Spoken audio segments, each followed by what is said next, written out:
Sound. All right, everybody. Hello. We are here. We're not more than like 20 seconds late, so don't hold it against us. Didn't happen. But welcome. We are back. It's USA Late Night Live. I am Forrest, your host at USA EFC on Twitter. With me, as always, is Jacob R. Dot. Jacob, say hello. Hello. Hello. He did it again. With us today is Gwyn, who I will allow to introduce himself. Did just meet him about 5 minutes ago, and I couldn't hear him. Well, he couldn't hear me talk for the first couple minutes of that. But Gwyn, say hello to everybody, brother. Yeah, safe. This whole StreamYard business is doing my head in. But I'm Gwen at OKGevs. I just started working with the Toffee Blues, everyone, and all that. So I'm meeting all these lovely people. And yeah, I did the watch along this weekend, which was probably the best match of the season to start doing a watch along. It's really no way to have a bad reception. We all seemed very nice, so it was pretty good. 3-0. Oh yeah. I did say, I as a joke at the beginning, I was like, "I'll be 3-0, and then we'll give him a consolation goal." We didn't even do that. So I was on my bed behind me doing the Beto celebration in front of 600 people. Like, I looked like such a The mug. It LeBron was really James funny. celebration? Yeah. No. Brilliant. LeBron No, does Beto. Beto celebration. Yeah, but- exactly. Exactly. Yeah, but I've been not the longest Everton fan in the world. My family's from the UK and all that, but my I was a huge fan of James Rodriguez when I was a kid, and then I was following him through these clubs. And he went to Everton, and I was like, "Fuck's this club in there?" And then the culture at the club is like so rich, and I was like, you just got to get behind it in it." So it's just a fantastic club. Yeah, absolutely. Yeah. And now we're back where we belong. Getting there. We're getting there. Okay. It's a process still. You got to trust the process like the Philadelphia 76ers did whenever they coined that phrase a decade Don't ago. trust that process, mate. Yeah. Trust the process. So, folks, we are obviously here today to talk about that brilliant 3-0 win against Chelsea on Saturday. Just a real good, almost like a coming of age moment for that stadium. Honestly, it seems like a lot of it grew up in that game. The camaraderie from the fans, the stadium reception, everything. We'll talk the match. We've got a lengthy international break, so we don't have. It doesn't really feel like there's much point in talking about Brentford away quite yet. We can do another show in a couple of weeks, but we'll talk about the last 7 as a whole, and really talk about the fact that we are within touching distance of Champions League in a way that I don't think any of us really thought was possible. Well, I mean, like, you look at the table right now, right? Liverpool is on 49 in 5th, right? And, like, down to 13th, they're on 42. Like, Yeah. this is the lowest It's points, wild. highest competitiveness Prem season I've seen ever, probably. Yeah. Like, it could be anyone's game. But, I mean, looking at the rest of our schedule, we've gotten through 2 of our really difficult games for the rest of our schedule, and we've gotten 3 points from it. And I'm not going to get into it again, but really, we should have gotten at least 4. That Arsenal game, we got scammed. Yeah. We got absolutely scammed. It was but a game. I digress, whatever. We absolutely pumped Chelsea this week, which was fantastic. But, like, I look at the rest of our matches, and I don't say this often when I'm not, rage baiting Liverpool fans, but I was on FNG's live stream earlier today, and I said to him, I was like, "What are your predictions for the Merseyside Derby?" And he goes, "If you're a Liverpool fan, I wouldn't be excited." They don't even believe it anymore. I mean like this week, like, right, if you look at Liverpool right now, they are stinking up the gaff in the Premier League. A lot like Chelsea were real bad. when we played them. They've got injuries. They've got no momentum forward. We've got, like, I said from the beginning that I prefer Beto starting, but, like, the difference in, like, those 2 teams right now in, like, the fan, not even optimism, just, like, how happy everyone is at what's going on. I would much rather objectively be an Everton fan right now anyway. Jacob, that doesn't come out of my mouth often. Yeah, of course. I mean, it's like we've talked. I mean, we've hit this so many times in the past couple of weeks. But I mean, we both have said that those 3 games, starting with Chelsea, would be. I told you I thought that you would know relatively decently whether we would be in with a shout for Europe after these 3 games came up. So we've taken care of business against Chelsea. We'll talk about that. I mean, then you've got Brentford and Liverpool, and I think you'll have a really good idea of where the Tone season's setters. headed Tone in setters for sure. a little less than a month. Mm-hmm. Yep. Big games coming up, but we're going to start by talking about the one that just happened. So let's recap. Everton 3, Chelsea 0, 2 goals from Beto, a brilliant goal from Iliman and Jai, set up by Beto. I'm loath to give Beto that assist. I don't know if he actually got his head on it, but No, you did. It was 2 goals and an did assist. it? Yeah. I know. Officially, it was. Yeah. I watched the replay, and it kind of Let looks him like have it kind of looks like game came I've off. ever seen him have. He had a brilliant game. Yeah, for sure. It was a friendly assist. Yes. It's a brilliant win. I think from the off, right? That coach greeting, the scenes, I'm going blurry. The scenes that were brought about on what's that road outside of Bramley-Moore? For the life of me, I can't remember. Regardless, on the road right there to greet the coach, the way the players reacted to that, I think on the pitch showed very quickly. Mhm. One on Dewsbury Hall story. Yeah, exactly. Yeah, and I think Beto yeah. came out afterwards and talked about it a bit, right? And said that Gay was like, these guys think we're gonna. They said the fans think that we're gonna beat these guys today, and that was, like kind of incidentally one of the hardest things a footballer can say. It's like, oh, the fans think we're gonna beat them today. We better beat them today. I think just from the off, the fans set the tone, and a lot's been made about the atmosphere in the stadium, but as a whole, everything seemed to come together on Saturday. Yeah, and I mean, it's like you said, it's one of, you say, oh, fans think we're going to beat these guys, we're going to win, and then we go out and win, and we do a really good job doing it. I mean, shout to Beto first and foremost. Beto was fantastic. A bit lucky for a second goal maybe, and a bit lucky for that assist probably, but fantastic holding up the line. I think we said this a couple of times this year about Beto. His hold-up play has gotten a lot better, I think, this year, and he has continued to run his absolute socks off every time he's on the pitch. I mean, it's like you said about Bramley-Moore, that it really felt like, even outside of the scoreline, that this was a moment for the club in a sense that, I mean, David Moyes after the match talks about it. He says, it felt like Goodison in there today. And I think for so many people have been waiting for that new stadium to feel like Everton's home stadium, for it to feel intimidating, cagey, a place people don't want to go to. Mm. I think for the first time, like in a believable way, Chelsea rocked up there and got absolutely smashed. There was this wasn't.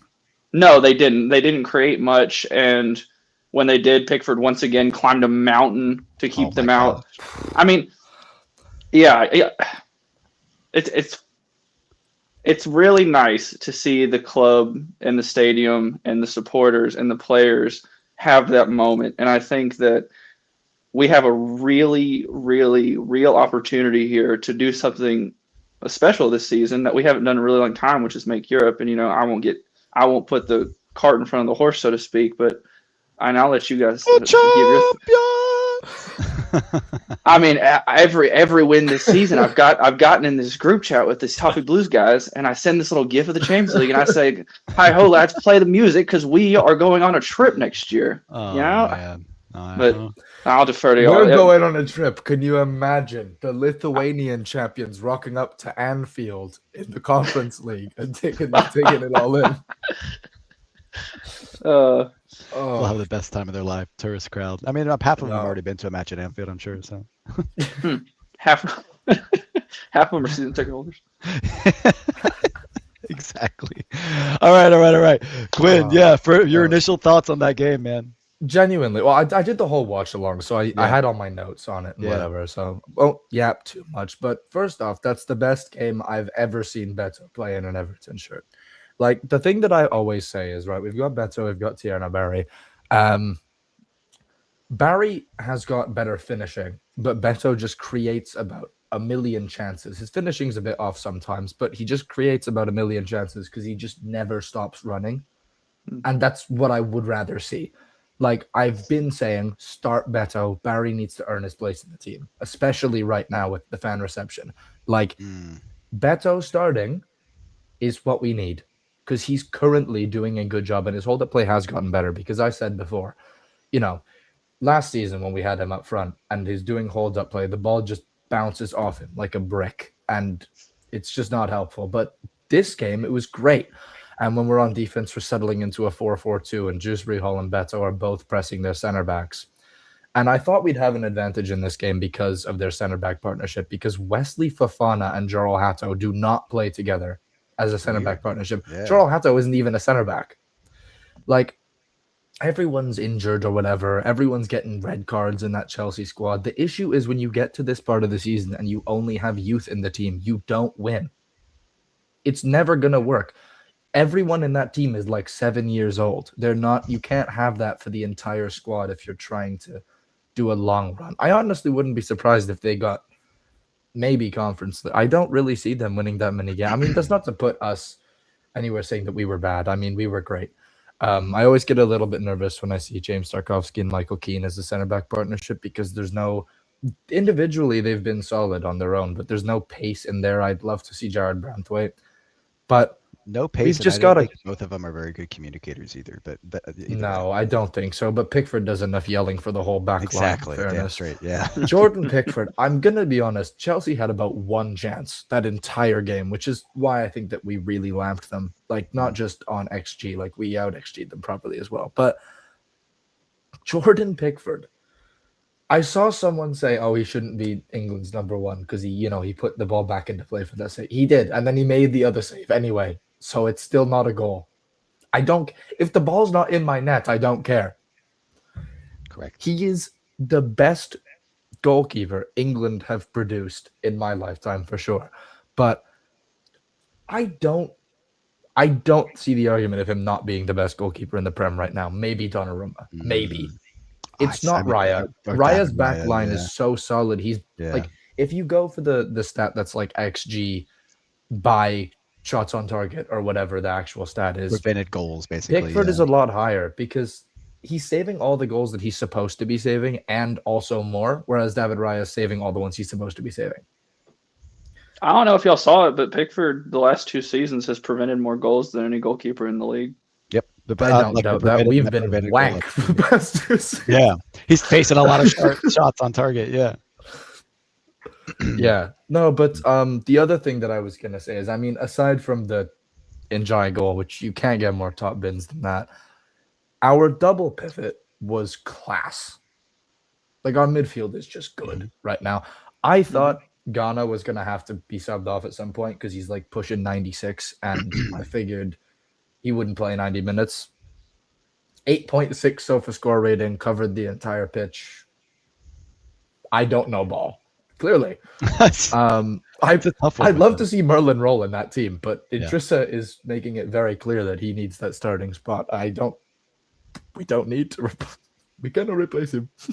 No, I mean, we'll have to. We will for sure have to as he gets up in age. But I think he's a player who's probably got another year or two at Everton in him, especially if he can take a bit more of a backseat role and not have to start every match. You find somebody of equal or equitable skill in that like wrecking ball sort of, because Ghana Gay's role has changed so dramatically in his time at Everton, and since he's come into the team with David Moyes, it's almost like he's become a bit more of a forward-thinking player at times. Like, his ability to find, I obviously had the assist for Beto, which wasn't a complicated assist, right? It wasn't like he found some amazing ball. He just played a simple ball to Beto, who took the shot first time after. It was a great shot, by the way. And I know, he managed to score that. I don't think most strikers would have been able to score that from there. Yeah, and I know people have been making comments about Robert Sanchez in that second goal. And look, Robert Sanchez is an awful keeper. He's at best a shot stopper. Horrendous. And at worst, he's a mess. I didn't see him stopping. I know. I'm trying to be a little impartial here, but horrendous. Yes, I mean, at the end of the day, like Beto placed it very well, shot it with a lot of power. Like I can't put too much blame on Robert Sanchez. Yes, it's right at him, but it's in the 5-hole. It's going between his legs. Like, all right, guys, whatever. You don't agree with me. I don't care. I'm trying to find a little bit of leeway for and trying to give more credit to Beto for I'm not against it. Yeah. But I mean, Jacob's right. Like Robert Sanchez could not Oh, save a Word document. He's not. It just doesn't happen. But like listen, sometimes yeah, he's good, and sometimes he Most of couldn't the save time. an Excel file. It's Yep. so funny. Like the ball going in the 5-hole. That's I can tell that you're North American. That's a good one. Yeah, But like very hockey I see footed. that enough watching my Leafs and their shit. I don't need to be seeing that in football. I'm glad it's on the other team. Yeah. Wouldn't happen to Pickford, thank God. No, it wouldn't. Oh, I love Jordan, man. Where would we be without Jordan Pickford, dude? We could wax lyrical about him all day. In all honesty, I want to talk about We'd some be playing individual. Dagenham and Yeah. Redbridge if we didn't have Jordan Pickford. Oh So my God, over. I don't even want to think about it. Honestly, this stadium will be halfway built and be abandoned at this point. Baby, fucking J- Lincoln City away days be finished. Jesus, but I want to talk about individual performances a little bit, and starting with the back line. Obviously, we know Jordan Pickford was brilliant. He had the one fantastic stop from Enzo Fernandez off the play off that corner, I believe, when it was a bit of a mess and the ball was pinging around. It was a great reaction save. He got himself up and got into the spot where he needed to be. I think that's one of the things when you look at Jordan Pickford, you see the most. He never gives up on anything. If you could probably count on one hand the amount of shots that he has not at least made an attempt to save. Like it's very, very, very rare where he does not get a chance to get a jump on a shot and at least get a hand to it or something. It doesn't happen. He's a very It good did happen reactionary. one time. It was a bit unfortunate, really. Sorry I cut you off. I didn't mean to do No, that. it's okay. Go for it. The one there was two balls that I was a little worried about was the Esteval corner kick, which that was quite something to be fair. It's a great But play. the other one was there was one corner that went in, and Jake O'Brien got like thrown into the net past Pickford, and they just missed the header. Thank God, like Chelsea just did not get a head on it. That would have been an easy free goal there. Like that was it's the issue that I have with corners in the 25-26 physicality of I'm them. sure you guys have covered on this. It's just a Royal Rumble in the box, and it might hit something and go in the net. It's such a tough situation. They're just having a with brawl. corners. Yeah, it's so tough It's because so everybody's bad. doing it. Everybody's doing it, and it's like, who do you punish first, right? Like, 'cause you're not seeing anybody's contact first. Everybody's doing it. So how do you punish that? You punish Right. everybody, give everybody a yellow card. Everybody starts off with a yellow, and it's like you're gonna get more because it's a physical. It's the one part of football that is still very hands-on physical, where it's grappling and it's just kind of the way that it is. And because there aren't a lot of rules and they're very gray, and especially in penalty and corner situations, because it's in the box and any foul there is going to be a penalty. It has to be very gray and very blatant. It has to be a shirt pull that the guy is going to get the ball on, right? So, Jacob, what do you think About corners? about everything? No, about corners, yeah. Well, I will say the it's funny because like all the it's like the Royal Rumble on the corner kicks and the long throw-ins. I feel like we are recreating some real prime Barclay stuff this year in the Premier League. Like we're missing Stoke City, and we really would have something going here, but. Jordan Pickford, the one thing I'll really give him credit for is he's dealt with a lot of really tough corner kicks this year because of how soft they've been on enforcing contact in the box. And we've talked about before that Jordan Pickford, I think if you're going to identify a weakness, it's sometimes his ability to judge a ball into the box, either from across or a corner. He'll flap at it sometimes. And it doesn't happen a lot, to be fair. But if there's going to be a mistake, it's going to be there. And we almost saw one against Chelsea, and we didn't. And I think overall he's been good. He's been good dealing with it, and I think we've been good dealing with it too. And I think a lot of that's probably because we have a bunch of big, giant, grown men on our back line. Yeah, and then Mikolenko. That's how you know. way. And a manic Ukrainian left back. Yeah, I mean we're set. We're Oh man, we have to get into that later. Well, here's the thing. So we're talking to individuals. We're going to get to the back line now. So let's talk about the back line. Obviously, Jake O'Brien continues to deputize at right back, and does a solid enough job. He never really had much of an issue with anybody today. And he was up against Pedro Neto. No, Jake O'Brien's fantastic. Yeah, I rate him so highly.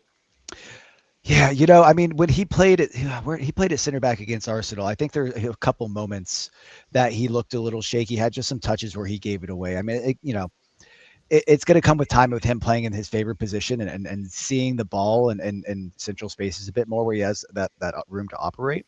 But he's deputized at right back as well as he could. If we get into Europe next season and get our own right back, it's going to be great to have him as an Yes. option to play there, but also to be in the center because he's going to get a lot of games at center back. Because you've got to make the assumption that regardless of whether we get into Europe or not, which I don't want to say is the expectation, but it is becoming a lot more of a reality of okay, we can do this. We probably should do this. The team, and we've talked about Absolutely. this so many times, Jacob. But every week we say David Moyes says it, the team says it. Obviously, the ownership group wants it. Europe is the goal, and to the extent the expectation for this team right now is they expect to get into Europe. They want to get into Europe. They're willing to fight and put in the work to get into Europe. So, with that being said, you expect us to spend money on the positions that we need to: left back, right back, central midfield, striker, etc. It's signing Jack Grealish permanently, possibly. So Jake O'Brien's going to become a central piece in that center back pairing again. Yes. And then And you have Brantwaite. and Branthwaite. I love the fact that we're managing Branthwaite's minutes as well. It's tough because you want to see your best players play, but at the same time, he was out with an injury twice, right? He almost came back. He got hurt again. They said, forget it, do the surgery, get healed up. We'll get you back in for the final season push. Yep. Now he didn't go in the warm weather training. They're limiting what he's doing because they want to make sure he's available for these last 7 games because we're trying to win probably 5 out of 7 of these games, which honestly we Yeah. haven't, in my opinion, we have a chance to win every single game the rest of this season. There is not a single game I look at that we couldn't win. City at home, maybe you look at as maybe a little bit of a stretch. I was about to say I've got one game that I Yeah, don't think we're winning, but that's the one you say might be a stretch, but I think the league will be gone for City by that point. In I my agree. in my yeah, but in the my reason opinion. that I think that is because they're not going to have Champions League to worry about, right? They're going Correct. to have a Yes. fully They just rested won the League Manchester Cup. City Yeah. squad, which Yep. is not. I don't like playing against a fully rested Manchester City squad. I don't know about Nobody you. does. Nobody It's not does. my favorite thing. But yeah, you mentioned the owners. I would give each of them a big smooch. I love they've done such a good job. I Freakins. mean, genuinely, I like they clearly care USA, about the club and USA. it's USA. But yeah, as well for Branthwaite. I mean, first of all, if I see him play at left back one more time, I'm going to become a Liverpool supporter. I'm done watching that. No, it's not happening again. He's not even bad there. I just Dude. don't. Extra Okay. injury risk. We don't need it. I'm just gonna mute you for that real quick. You're going to the timeout. Yeah, but as far as that goes, I am glad we're limiting his minutes because obviously I live in Canada, so I've just watched Alphonso Davies come back from like an 8-month injury, play 40 minutes, and then get absolutely slammed back on a toboggan home again. Yeah. So our World Cup is done. Thank God I'm also English, so I get to watch them lose too. Yeah. But Well. we're not winning. It's not happening. But yeah. But in terms of our back line, really, Jake O'Brien. I mean, my mom is Irish, so I always watch them, and he plays center back for the Irish national team. And Jake O'Brien and Nathan Collins as a center back partnership is very good. Mm-hmm. I agree. They're very, very good. Jake O'Brien's a good center back, but I think obviously I'm not a manager, but I think Moyes has the right idea, but I think the execution could be better if we had more time. Like for next season, honestly, I know this is a little bit too Barclays, but the way that I've been saying all season, I would love to see them play, is O'Brien is clearly fast and he's good on the ball and he can cross. It screams that he'd be a right back, but he's 6'5", which means he's not a right back. He's also good at one-on-one defending. He's good at anticipating, good at jockeying and shielding the ball, and he's strong, which makes him a good center back. So having him as a wide back is like the best option ever. If you play 3 at the back and you put him as the right center back, Jared Branthwaite has almost the same qualities, just better. You put him at left center back, and then you put big James Tarkowski in the middle. That stopper. Then you can play wing back, because the issue that we have right now is Moyes refuses to untie Adam Asnu from the radiator in his basement and let him get into the matchday squad because he doesn't have the physicality to defend, allegedly. When he came on against Sunderland, he was the best player on the pitch. And I haven't seen him since. Yeah. He genuinely, if you play a system where we have wingbacks that aren't 100% needed at all times to defend, I think Adam Asnew excels. Sure. But the way that it needs to go, okay, something's just happened to my computer. Sorry about that. The way that it needs to go, in my opinion, is for Adam Asnew, before we move on to the individual performances from Forrest, I assume, Adam Asnew needs to either get minutes or get loaned out because we're destroying his development right now. And he is class. So we've got to do something with him. Yeah. And it sets, I said this in my match review, or my, sorry, not my match review, my video for the Adam Asnew situation right now with what's going on his Instagram and everything. It sets a bad precedent for young players coming to the club if he's not playing. So 100%. I think anytime we're going to get young players, they might not want to come to us. They might take another option because they're not going to get game time. Mm-hmm. And I think some of these games in the rest of the season would be a good time to sub him on, because at the moment, Mykolenko has been good, but he's been a little inconsistent going forward. We've got strong center backs. If you're playing Jared Brantwaite, you can probably put on Adam Asnew at some point. Like against the less physical team. Yeah, Jacob. Yeah, I will be the dissonant voice here on this one, because I like how the team is balanced right now. I think Mykolenko, for the most part this season, has almost trended toward being an underrated part of this team. I know that's not super popular, especially among the Twitter contingent of Everton supporters, but I think he's an above average defender at the very least. I think he defends better than he gets credit for. I don't think that he gets beat a ton one-on-one. We know his limitations going forward, but what we also know is that he isn't afraid to be physical with attackers.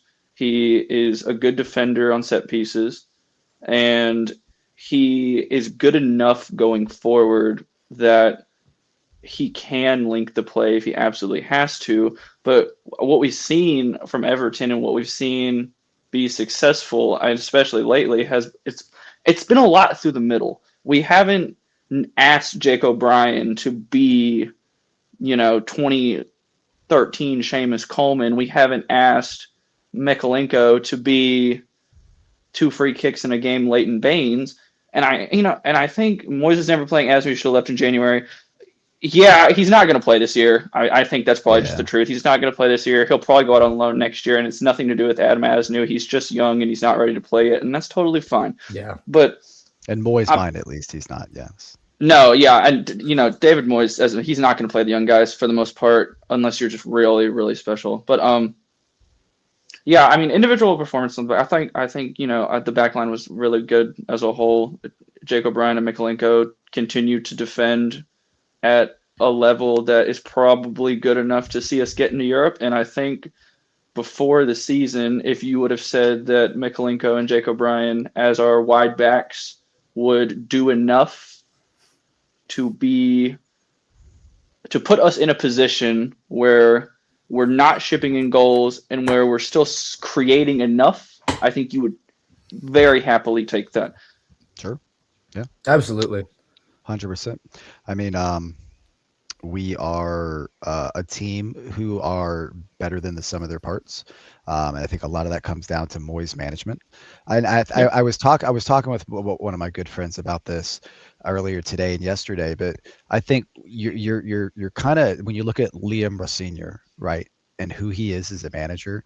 I know he's a new manager. He's a young guy. He's just getting into management. Has this big opportunity at Chelsea, who seem to love to give up and coming young managers opportunities for 6 months on these huge contracts, and then kick him out and give him £20 million because he's got experience at Chelsea. He got a 6.5 year contract. It's just wild to me. I cannot believe 6.5 year contract. He got a huge. That's older contract. than some of their players. Honestly, but I like you. Regardless, my whole point is that the quality of management has gone down. A lot of new up and coming managers, they have to cut their teeth. And they haven't really cut their teeth at clubs where they're getting a lot of games. Right now, you're seeing managers come in for these big clubs, and this is their first step. Michael Carrick. I think Michael Carrick. Where did he manage before? He managed at Middlesbrough. Where was he at? I know he's managed at other. Yeah, he's managed at other clubs. He's He's cut a his good teeth in manager, lower though. leagues. I agree, he is. And to be honest, I mean, when we talk about the United situation, that squad was good enough to be in the position they've been in all season. They just had an absolute idiot as a manager for 70% Well, they of had a the season. mishmash of like 10 different football styles because they keep firing their manager every 10 minutes. Right, So but there's that's no exactly time we to know all actually get about an- that. Yeah. We know all about that. Yeah, we know all Oh, about that. Yeah. ref. Oh my goodness. We Yeah, I don't- mean, we don't it's need- yeah. David Moyes, Michael Carrick, don't reinvent the wheel. I like Liam Exactly. Sr. I am going to sit in the Liam Sr. as a cool guy and will be a good manager boat. Oh, for And sure. I think this is a lot more about Chelsea than it does about Liam Sr. Jacob. I'm going to put you in timeout for that. I don't agree with that whatsoever. I think Liam Senior is very much an all fart no shit. I think he's a kinda nice guy. honestly. I think he's got to work on it a bit. I think he needs to work on the way he talks about the game. Personally, he's not David Moyes. He's not David Moyes. Everybody just wants to be this flowery Instagram, social media footballer. I disagree. I don't think that's who he is. I think he's just a normal guy. Okay. I think he's just a normal dude. I think he's a little performative. I don't know if you saw the video of him where it was like the 92nd minute, and he's like sitting in his manager's chair, and he looks up and he sees he's on the screen, and he gets up and starts walking around immediately, like that sort of thing is like, oh, I mean, yes, look, he's young. Again, he's got in a really high pressure situation at a big club where, you know, if he fails, who knows what happens to him next? He'll get another job, and hopefully he comes to his senses and goes to the championship or something and tries to bring a team up, because that's going to give him great managerial experience. Excuse me. But I don't know. He feels a little performative to me. Maybe he just needs to do some growing up. Maybe, you know, it's he has to learn. That's probably what a guy has a Tumblr, and he's the ire of Forrest's criticism. God forbid a man make a Pinterest board and go manage Chelsea football. I'm sorry, but all I'm doing is comparing this to Ruben Amorim sitting in the dugout against Grimsby Town playing with his little tactical board. Okay, so this is what I'm seeing right now. No, but Liam Senior is young. He should still be playing football, not managing it. But like, well, the thing is, Chelsea's squad is so good. There's so much money in the squad, but they've got a combined age of about 15. There's no one in that squad that has like any age about them or anything going on. Like experience, right? You know, that championship winning experience. No experience. Not to mention they're playing Alejandro Garnacho, which is already a one-way ticket to not winning football games. It's basically a war crime. So it's just forfeiting. Yeah. But like, I mean, you know, you just look at this match in general, and what I think about Mykolenko, to add on to what Jacob was saying, right, is that he is a good defender. That's about it. Like, in the modern game, we in the position that we're in, at least this summer, we need to get a two-way left back to give him competition, because this season he's been better at going forward, and that's who I said in my video. I said it's gotta be Hugo Bueno. I like Hugo Bueno. That's who I said as well. It's got to be I think Juve is the one. But I don't think we're gonna get him though. I don't think we're going to get him. Shut up. Don't say that. Come to the famous Everton and play in the Europa League. He's going to have a lot of options. Champions League. Champions League. But like, the thing is about whoever we do end up replacing with, I'm not saying that we need an attacking fullback. I'm not saying that we need like a false back or any of this nonsense going on. We just need someone that can run and overlap and take the double team off Njai or Grealish. Yep. Which, by the way, I don't care if we get Grealish back, and Jai should be on the left wing all the time. Yes, but Grealish in the middle. I think agree with that. Agree with that. He's an absolute monster. Yes. Not only that is Njai a monster on the left. I think Iliman Njai makes Mykolenko better by playing on the left. Absolutely. He takes there's no pressure on Mykolenko. Every time I watch this guy cross a ball, the two defenders are on Njai. Yeah. And the reason that annoys me, because that's great for him, Mykolenko has got the highest and slowest crosses in footballing history. They loop over, and thank God we've got a tall team, because it would never go near them if we didn't. Yep. But like, it's always to the back. He needs to get better at putting the ball in and actually using his feet to beat a man one-on-one, which I understand is he's a lot. Getting better at it. He's getting better at it. Yes, the problem is I watched 2 years before this of Mykolenko not getting better ever. And then this Yeah. season, I was like, oh, again. And then this season, he's gotten better. It's a David But Moyes effect, man. I'm Njai, telling you, bro. it's true. This guy knows ball. But no, genuinely, Iliman Njai. I saw somebody on Twitter, Chelsea fan, and it wasn't even one of those rage bait accounts or like engagement bait accounts. They said we should get Njai for 30 million. I said, for 30 million, you can have his left boot, maybe with a signature, max. Yeah, Not selling him for under 100. He's the best dribbler in the Prem right now. probably one of the Like best. statistically, he's the best dribbler in the Prem right now. Yep. He And you watch him do so it. nice to watch. Yep. You watch him do it, and you're so just like, nice. you just don't. I don't understand. I like the physics of it just escape me. It's And crazy. he can shoot too. He was And, great. oh my god, the goal against Sunderland earlier this season. I remember. I was watching it. I was on campus at school, whatever. I was eating, doing some homework. I was watching the game. I stood up in the middle of like the room I just stood up. People were looking at me like, got a load of this mug. I just stood up. I didn't know what to do. I was like, whoo. I've never seen that from an Everton player ever. Yeah. Maybe exactly Seamus Coleman back in like 2000 against Southampton. Yeah. Like, I haven't seen that. Like, it was so good. And he was great again on Saturday. Gosh, yeah. He really was. I'm so glad that he his likes form, the club because we might actually not have to sell him. I don't think we will. Praying that we don't have to sell him. I 100% think we offer him a contract in the summer. I 100% think we offer him a contract in the summer. Let him write whatever he wants. I'll pay it myself. Blank check. I don't Blank care. check. Yeah. I'll do whatever. Put myself into crippling debt to pay 1 week of his wages. He can have my kidney. I don't care. I just want to see him play. He can have both. All right. Last thoughts, Forrest, individuals. What you got? We got to move on to the midfield now. We just talked about the defense. Exactly.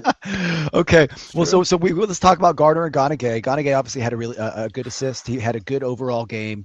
He made that midfield look easy. He showed up Romeo Lavia big time and Moises Caicedo as well. Both huge money signings for Chelsea. That didn't look like they wanted to be there. I don't know if y'all saw also Enzo Fernandez, but I've never rated Enzo Fernandez, honestly. I don't know if you saw the video of like in the tunnel, Enzo Fernandez is sitting there like all like stone face, like staring forward, and people like locked in. I saw that video. I'm like, it looks like a guy that does not want to be there. You're scared. You're like sitting there, you have no reaction whatsoever. It looks like you're anxious as hell and you're trying to calm yourself down. You've got James Tarkowski next to him, like laughing, like hitting people up. Like that's what you want. Like you're calm, you're relaxed, you're going into this game. He's dapping up the ref. Yeah. Well, at least they didn't have a huddle around him. That was crazy. We don't need to talk about that. That was crazy. Oh. What's extra crazy for us? Enzo Fernandez has said as much that he doesn't want to be there if rumors are to be believed. Good. He's on the next bus out of town. Get him out. Fantastic. I rate Enzo Fernandez as a DM, not as an attacking midfielder. As a DM, he can really do a job. The issue is, I was very worried because Moises Caicedo obviously is a baller. He's a great footballer. He's, I think, arguably statistically the best defensive midfielder in the Premier League. On stats, maybe I wouldn't agree with that, but Big shout. Romeo Lavia, I was worried that he was back in the side because whenever he isn't out being injured because he's got like tendons made of Weetabix, he's really good. The double pivot of the Unction and Jimmy G just took both of them out of the match. Jimmy G. I don't even know. I was not expecting that. I thought Idris Agonagay was going to get beaten by Romeo Lavia. Yeah. No, nullified. Moises Caicedo was recording a big fat 6.2 on FootMob. As an England fan, I was happy to see Gardner get the call up. So I know he's good. Like well deserved. He's well deserved, man. So he's had such a good season. Again, the Moyes effect. It's the Moyes effect again, man. Baller. It's the Moyes effect again, man. I think so I don't know if you guys listen to other Everton podcasts, but I listen to the Blue Room and the Royal Blue podcast quite regularly. And I think in the Royal Blue podcast, it might not even, I think it might have been the Blue Room. Regardless, it was the post-match report on this game, and they were talking about the fact that David Moyes has a track record of taking players in that age range of James Garner, that 24, 25, like not a young player, but not hitting their prime quite yet, and turning them into international footballers. You look at Tim Cahill, you look at Mikel Arteta, you'd say even like a Steven Pienaar to a certain extent, like taking these players who are pretty good and making them great and teaching them how to take their game to that next level. You've seen that with James Garner this season. And James Garner is the best player for us in 3 different positions. He's our best left back, our best right back, and our best center midfielder. I mean, he's such a true. versatile, amazing player. It's well deserved. He got this England call up. You have seen the level that pass for Beto's goal. Superb. Through balls. Superb. It was Through so balls, good. bro. I just It don't was see so through good. balls. And the fact that we just sat there and we played to Beto's strengths, man, and the guy was rewarded for it. I mean, What a chip, by the way. oh, it was Yeah, a what a brilliant finish. finish. Honestly, brilliant finish. Oh No, my yeah. goodness. I think our midfield really sounded their midfield out. And I think that I Dewsbury thought it Hall was, as well, yeah, Dewsbury Hall was great. I think it was really a good personnel matchup. I think Romeo Lavia is good, but he's young and he's inexperienced. And I am not super high on Moises Caicedo as a concept at DM. I think he was a good right back, and I think that he goes hiding a lot in the midfield. And I think he's good when the team is good, and then I think he is sounded out pretty bad when I the think it's an team. attitude thing for him. Yes, when the honestly. team is not humming, I think Moises Caicedo gets found out quite a bit. And I really think that our midfield three just ran over their midfield three. I mean, You think if you think of like Ghana's assist, right? He steals the ball from Cucurella, and it wasn't even anything crazy. He just steps in front of a ball and then makes a 50-yard run unopposed to an easy 10-yard through ball. I mean, it's just doing the simple stuff and giving the effort street smart.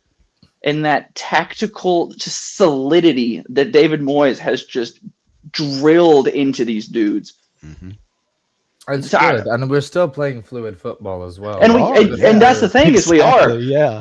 He has put entertaining football. Mm-hmm. yes, and me and Forrest have talked about this Idrissa Gueye maybe being a hindrance to the fluid style of football, but I mean, even he was part of it on Saturday. He's yeah. You can teach an old dog new tricks, allegedly. Allegedly. Yeah, exactly. And then you think, oh no, there goes Idrissa Gueye. We literally have Idrissa Gueye sitting on the bench. His name's Timur Abunam. He's younger. Bunham has Timur Abunam is a young, fast Idrissa Gueye. I love him. I love Timur Abunam. He is what a beast. Every time I've watched Timur Abunam, I call him the interception machine. I've never seen someone cover more passing lanes than him ever. Big time. He needs to get a bit more polished to be starting. Oh yeah, for sure. Rapid, crazy work rate, and he can win his one-on-ones as a DM. So I don't even see him as because James Garner is obviously our 6, right? He's a good anchor. Yep. Huge. As an 8, Timur Bunham's going to be a 50 million pound player in like 4 years. You can actually quote me on that. He strikes me as an Onana type guy. Oh, better than that.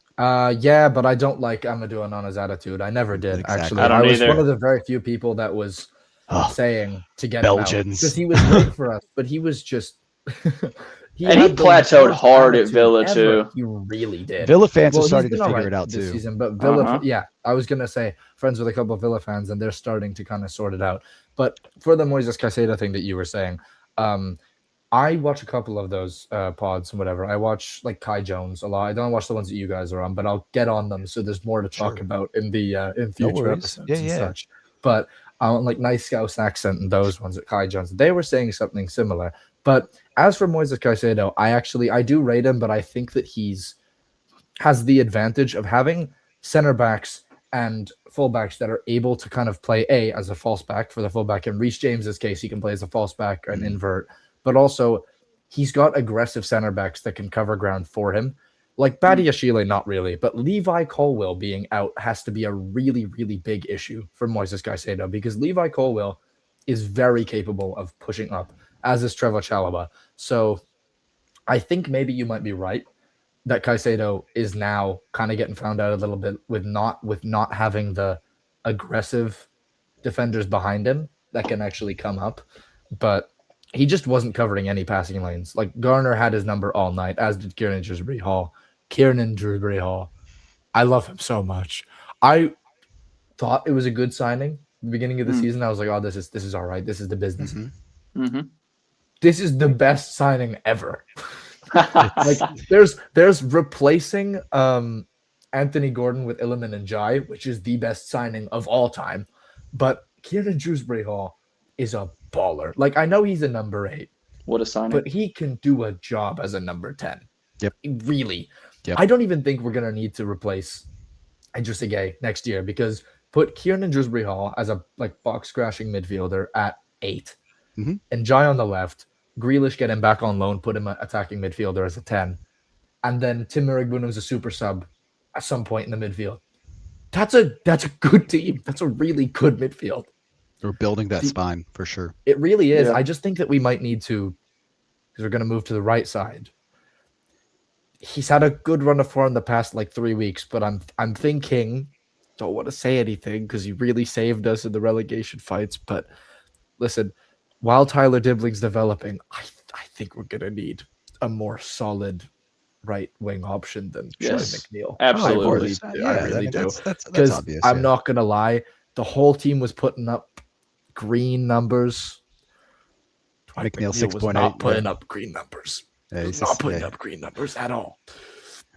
Yeah, you're onto something. That right side, right back, right wing. Once it gets a little bit of a makeover, this team can be so good. That's the one spot. If you have two eyes and you're identifying weakness, it's right wing and right back. And I think you hit the nail on the head. Dwight McNeil has been pretty solid the last couple of weeks, but that is going to be 1A and 1B as soon as the summer window opens, probably. Absolutely. Well, I honestly, now at this point of the season, I don't even mind Jake O'Brien playing right back because he can come in as a wide back and he's actually quite quick and can put in crosses. And teams are starting to see that and they're taking pressure off the right wing. But Dwight McNeil, I had to watch against Arsenal. He was actually good against Arsenal, but at the beginning of the watch along that I was doing, I said, Dwight McNeil versus Noni Madueke. That is the mid-off of all time.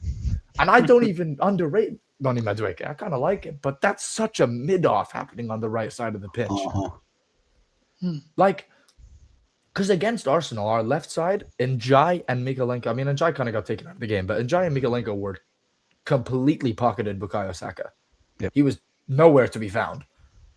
Dwight McNeil was everywhere to be found. He was there, and he almost scored an absolute worldie. Oh, yeah. But, Jesus. But man, the rest of the season, I don't know why everyone got on me real bad about this. I said in January, let's find a way to either make some money and sign a right winger that might not be the best player in the world, but is going to be good until Tyler Dibling can get the Premier League physicality that he needs. Because he's techie, he can win one-on-ones, he can cross the ball, he can get inside, and he can shoot.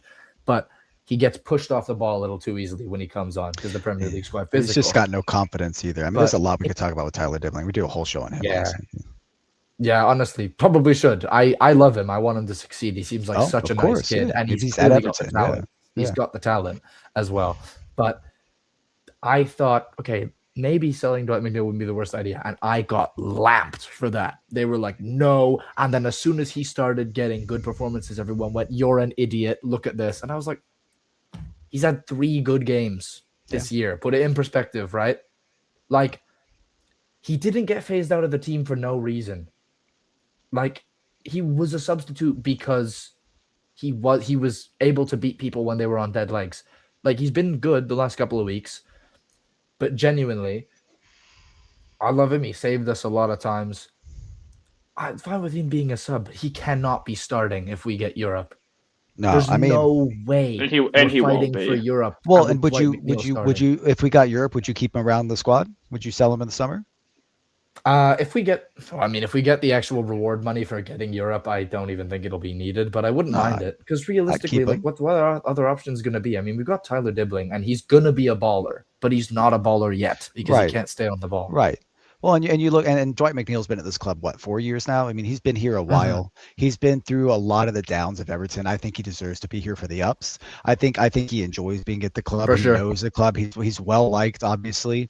He's embedded in the team. It just makes sense, as the locker room camaraderie, thing that you have a guy like that around who can do, and especially and if we get Europa Conference, whatever it is, he'll be able to do a job in Europe. He'll be able to do a job in the Premier League when we need him. He's a good option, It's been weird seeing him play on the right, and I think at the beginning of the season it took him some time to adjust to playing on the right. But I think he's found an opportunity, or at least a job that he can do on the right, where he can get in and swing in these good swinging crosses, or make these crossfield balls, or just drive in and bring that ball inside so that we can work it towards the left and work it towards Garner.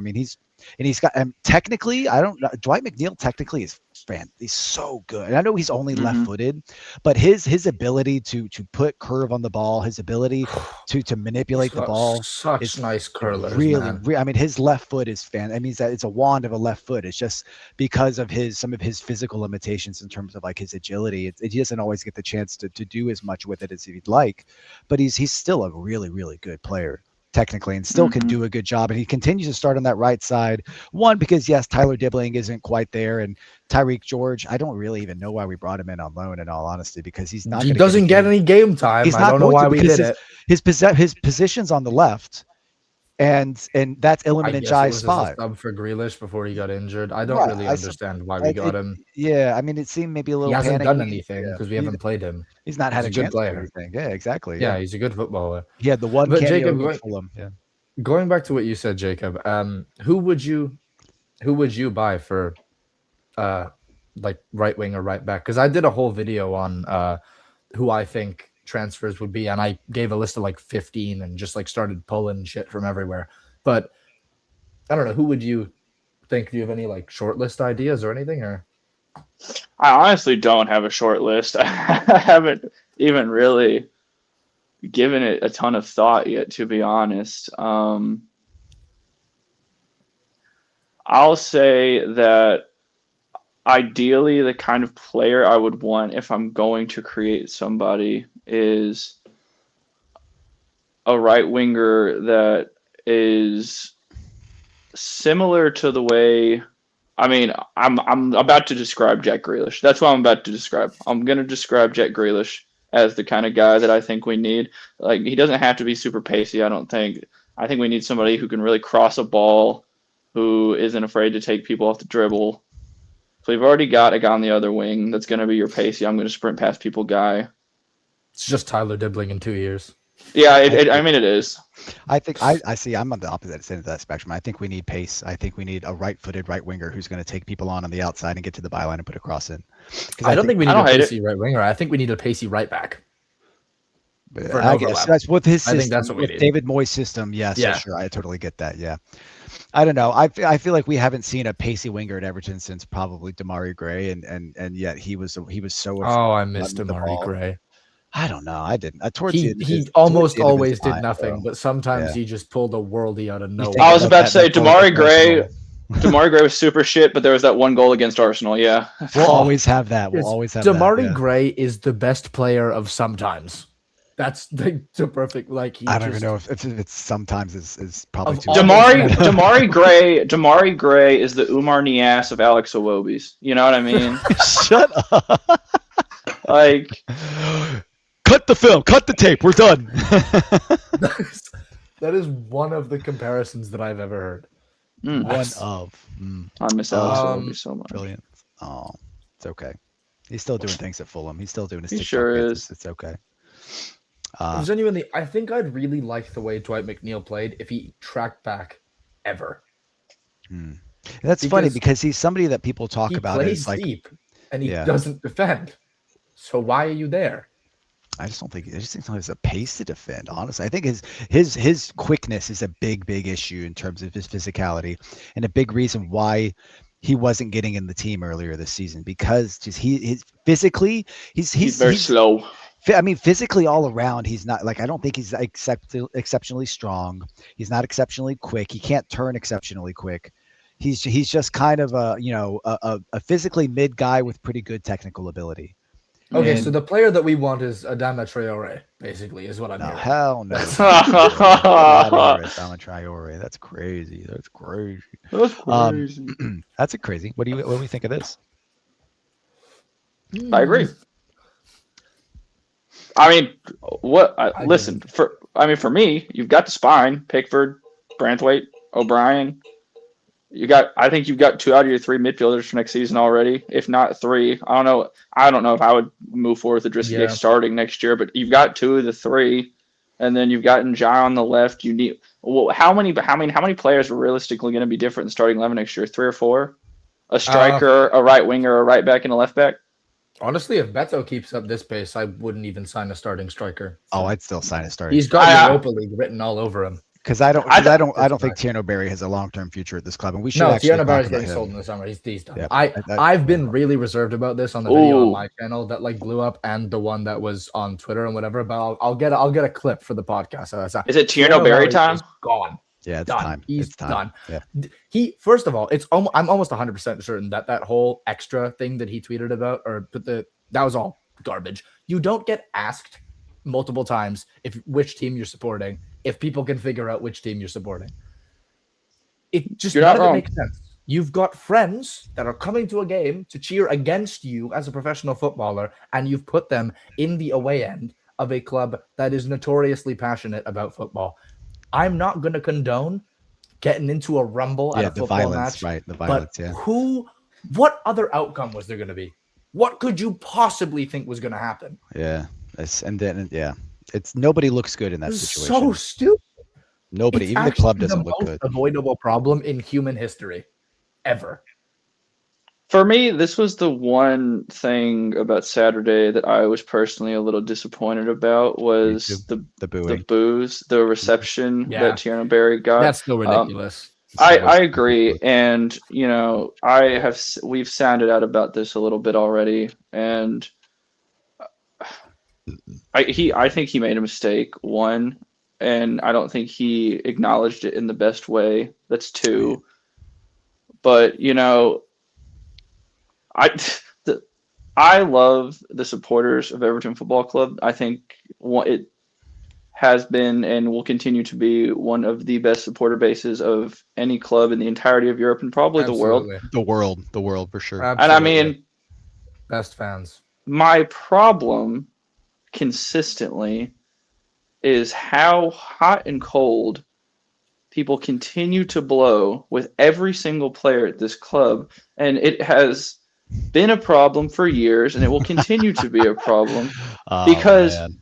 I mean, into the ethos of an Everton fan here. Well, and I do genuinely right. feel for Tierno Barry because he is a young kid in his first season in England, and he starts the season off slow, and everybody writes him off. Oh, he's crap. Why do we sign him? Sandro Ramirez, Umar Niasse, Cenk Tosin. Can't believe we did it again. He scores Cenk 3 goals. Tosin was wild comparison. Gotta love Cenk Tosin. He was pretty bad.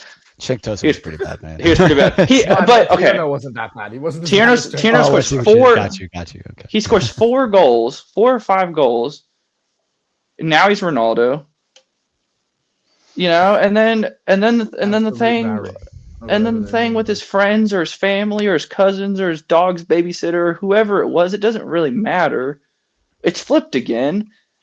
And unfortunately, I don't know. I'm a person that thinks time heals all wounds, especially something like this. Time and goals. I think time and goals. I think one small PR campaign on Twitter would probably cure 90% of this because most of us, of course, have Coco Melon brain, and if we just put him in front of the camera and asked him to react to like guitar keys.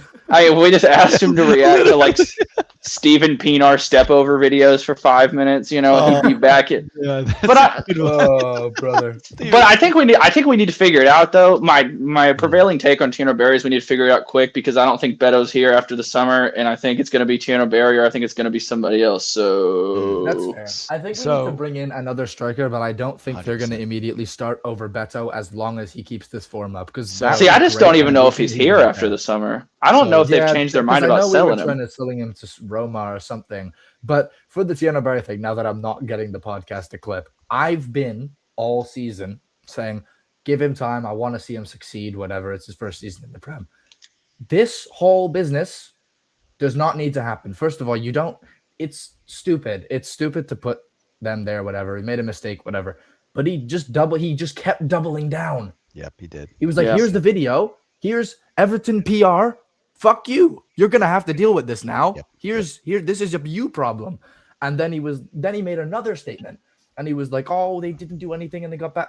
And then everyone in the stand that was there was like, no, they were actually actively antagonizing all of the fans. And he went, okay. He doubles down again. No, they didn't. They didn't do that. Dude, you don't need to do all that. Just stop talking. Like, just stop talking. Done. totally, Because yeah. it's actually every time he doubles down, I was watching the Kai Jones thing on this. There's just more lying. You don't need to. Like, I want him to succeed. Story He's gets defending more his friends and diluted. whatever. But Yeah. your friends are cheering against you, and they Yeah. seem to be assholes. So, so let me just get a word on this real quick. I think Barry will want to leave in the summer. We need a new striker. I definitely agree. So I definitely agree. We need a new striker, and I do think we need a new starting striker. I think we need. We're not getting a profit on Barry. I don't think we'll get a profit on it. If we break even. I think it'll be great. What I think We're not breaking even, dog. What I think first and foremost is yes, that Everton fans are fickle, and that the opinion of players, managers, the tea lady, can flip on a dime if they wear red shoes or something or boots. We've seen it happen before. I think that Tiano Berry is a really good microcosm of what a modern young footballer is these days. It is somebody who is a bit egotistical, a bit doing it for is doing it for social media to a certain extent too, is looking for virality, is looking for these clips for his Instagram, whatever. And gets to this point where they get to the Premier League and kind of maybe to an extent think they made it. I don't want to necessarily accuse him of saying, oh, I've made it, I'm gonna down tools, whatever, because that's not the case. But he's a young guy. He's been jumping from league to league, and now he's putting himself and I think honestly, maybe we haven't seen it too much this season, but I think there has been attitude problems simmering underneath with Tierno Berry all season. Whether or not they've been talked about publicly Saw that, a lot, Jacob. yeah. Whether or not they've been talked about publicly is one thing, but I think it is quite fair to say that there has been a little bit of an underlying current with attitude problems with Tierno Berry, and all you need to do is compare him to Beto. Same position, same physical stature, a fairly same goal scoring pedigree, but Beto just puts his damn head down and just works his butt off. And you can see, I know Beto's like what, 27, 28. He's getting into his prime now. I would be loath to see Beto leave next season. I would be really I'd be sad. I'd be really happy to see him leave. Honestly, I think he's got a decent 2-3 year longer future here at Everton. Tierno Berry, I'm not sure if that's there. I don't know if he has that let me get my head down and work and ignore the outside noise sort of attitude that somebody like Beto has. And I think especially in a David Moyes side, you gotta have that. You gotta have that because David Moyes expects his players to block the noise out and to play football. And when you start to come out and you start to talk to the media, and I mean, we saw this with Romelu Lukaku, we saw this with Amadou Onana, with multiple players, Kevin Morales, even back in the day, and they're all Belgians. That's neither here nor there. These players who come out and try to twist a narrative to fit what they want. It just backfires, and it's easy to see through quite often. It's so easy to see through as fans. We've been there. We're not stupid as fans. We support a club that we love, that we adore, that we pay an insane amount of attention to in detail. Like we know our history, like if you know your history, whatever, we know Everton to a T. So we know what to expect from footballers. David Moyes created a culture at Everton that kind of got lost over the Mashiri years, and he's come back and he's basically just brought it all back. He's just brought it all back in a year. He's brought it all back. I would not be surprised to see Tierno Berry loaned out in the summer. I would not be surprised if Tierno Berry asked to leave the club in the summer. I would not be surprised if he doesn't start another game this season, especially with Beto getting into his late season form, looking like he's going to finish on 15 goals this season. Like, I just think the boos were ridiculous. I think they were ridiculous, but I think it also kind of just goes to show that I think a lot of fans, they weren't sold on Barry even after he started scoring goals. So, do you mind if I add something there? Oh, go ahead. Real quick. Sorry.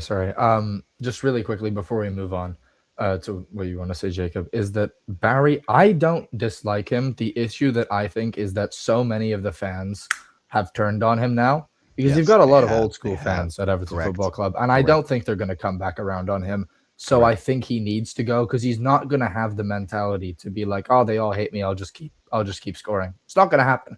Yep. It's clearly not going to happen. So I think it's in everyone's best interest for him to leave. I don't think we're going to break even on him and whatnot. I think Beto should be staying as a backup striker, worst case and whatever. 100%. But like the thing is I think I don't want to be one of those 5 or 6 Instagram accounts, or sorry, Twitter accounts that are Everton fans that are the loudest ones that make everyone else hate us. I'm not naming any names, but you know who you are. Is that Jacob? I don't want to be one of the. It's not me. It's never been me. I've never said anything controversial ever. Yeah. Me? Okay. I think I tweet like 3 times a week. No, but genuinely, like, I think that those things about attitude problems may have been true, because even when he came on, I don't know if you noticed in that Chelsea game, we were pushing for a 4th goal, and Kieran Dewsbury-Hall had the easiest cross in human history to give Tierno Barry the widest goal ever. It was basically an open net. It was Robert Sanchez in there. So he was unmarked, everything. And he went for it himself. Yeah. And there's definitely an element to say, Kieran Dewsbury-Hall just want to take it himself. It would have been a really easy goal, man. Could have been, but I feel like it's starting to show that maybe there are some attitude problems and something like that. Because, I mean, he just clip farms a little bit too much, I think. But that's what I'm saying. Which is what I've done about twice already on the show. But Jacob, what you got? What's your question? Yeah, I just wanted to say that the situation so quickly is reminding me so much of the Moise Kean situation. Just, guys, it feels like deja vu. We signed this young striker that everyone's really excited about, and there's a couple off the pitch things, and Vic Oshman's striker is number 1 striker. No, great idea. Get him in now. 120 million. And then we signed Bruno Fernandes, and then everybody smiled. Bruno Fernandes. I don't want Bruno. You're going into timeout for that one for sure. Hold on, in the gulag. Yeah, now. Jacob's muted, so we're gonna move on. I'm kidding. No, genuinely though. Like, it does kind of remind me of the Moise Kean situation, but I feel like even when Moise Kean was struggling, I could kind of see that he had a high ceiling. Oh, yeah. I thought that with Barry to begin with, but he doesn't do much aerially that I thought he was going to do. So we could just get someone that isn't an aerial striker that I'm sure would be better. I don't know. I mean, I agree with you. Beto can't score, but he makes a million chances every game. But Barry can score, but he just doesn't create the chances. When it goes to him, the ball just dies a lot of the time. Yeah, I just feel like it would be better to. I agree with you, but it's also a team that just doesn't create a ton for its strikers. And I think Tierno Barry's going to be really good when he leaves. Like, the most obvious thing ever is that Tierno Barry scores 20 a season for somebody else in Europe. But it'll be Liverpool. I mean, I agree. It'll be Roma. It will be some team in Italy, I'm sure. Yeah. He'll go with Moyes and Fiorentina. Maybe France. Who knows?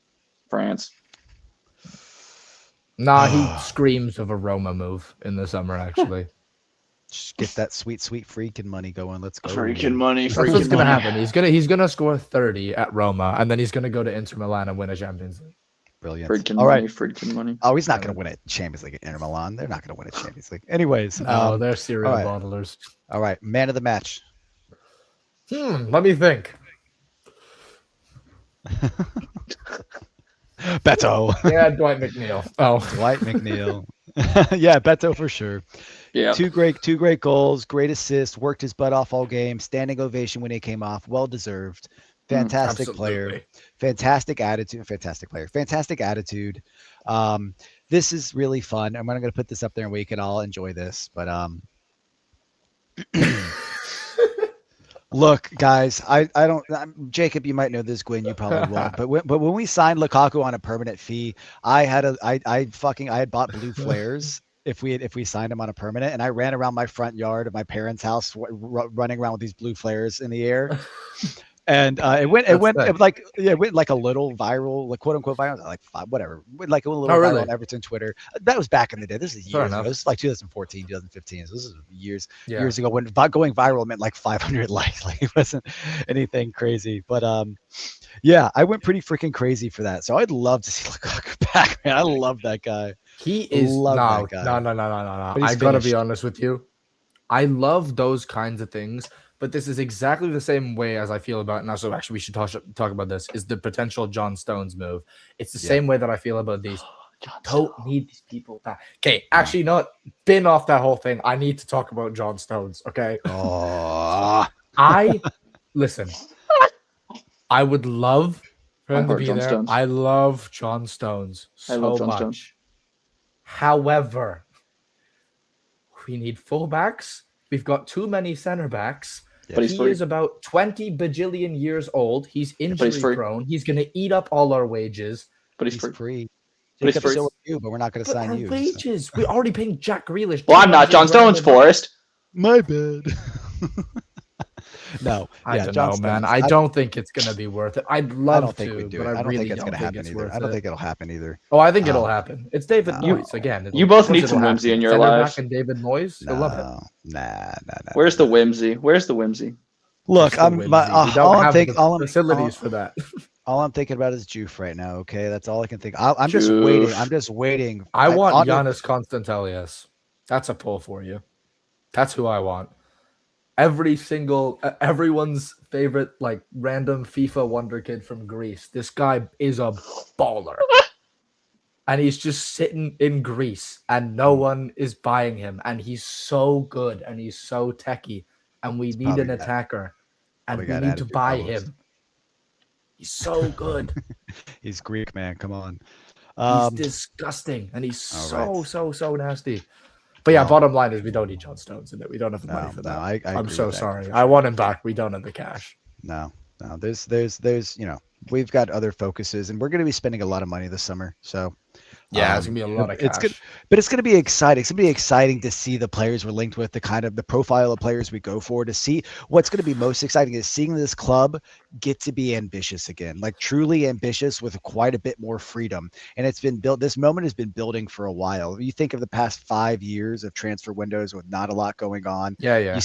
You sign one big player, you sell a big player in January, whatever. Like, it's gonna be really nice to see us be ambitious and not have to sell and be able to spend, who knows, 100, 150, 200 million and bring in 5-6 real good quality players around this squad out and help us push on. Because best case scenario, we finish 5th, we're Champions League. The profile of player we can go after becomes huge. The pool we have becomes huge. Like, we can't do what Leicester did though. We can't just sign these players and then just have no money. Right, exactly. And we can't do what Newcastle did either, where we sign these players and then you can't sign. I wouldn't want to be anything like Newcastle anyway. Amen. We're already like Newcastle, but like, unfortunately. How would you guys feel about getting Oral Mangala back? No. Yeah, no, but I liked him a lot when he was here. Yeah, I liked him a lot too. But there's going to be a different profile. Up and up. I'm looking at Scott McTominay, but either way. No, not the Prem. Scott McTominay, man. He's so good, but we can't do that in the Prem because I just know with our luck he'll be. I wanted him before he went. Come in and get hurt or something. Yeah. I wanted him when he was still at Man United and everybody hated him. And I almost got hit by a bus several times for that opinion. I just want you both to know. Yeah, I called the buses in on you too, but I know. It's cold world. So we've been going for a while now. Let's talk about the last 7. Absolutely. As we round this out. So long international break, which is just a bane of my existence. I can't believe it. I'm gonna have to go this long without watching Everton. It stinks. It feels like it's right at the time when you don't want it to come, but either way, coming up.